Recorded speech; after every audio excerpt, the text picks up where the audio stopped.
In today's video, I will walk you through how to create candidate profile in Salesforce. Please like and subscribe if this video helps you.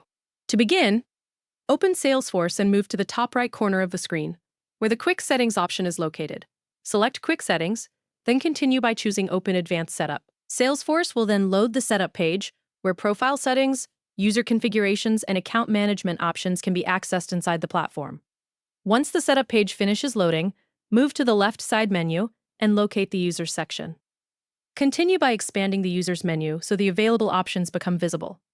After the section expands, select Profiles to continue. Salesforce will now open the Profiles page and display the available profiles connected to the account.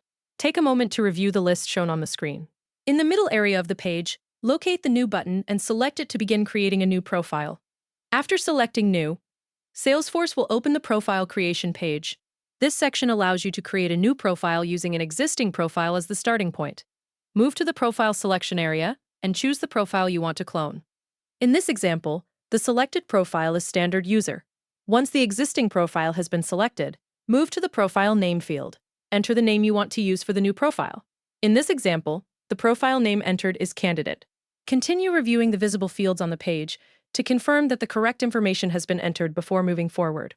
After reviewing the profile information, move down through the page and select Save. Salesforce will begin processing the new profile configuration and create the candidate profile inside the account settings.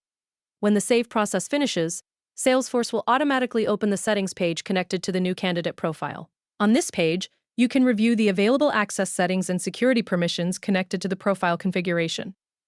Continue looking through the available authorization and security sections displayed on the screen. Salesforce will show the different configuration areas where access permissions and profile settings can be adjusted for the newly created candidate profile. If any page takes a few moments to load during the process, wait for Salesforce to finish updating before continuing to the next section. Once the profile settings page loads successfully and the configuration becomes visible, the process for creating a candidate profile in Salesforce will be completed successfully. Thank you for watching.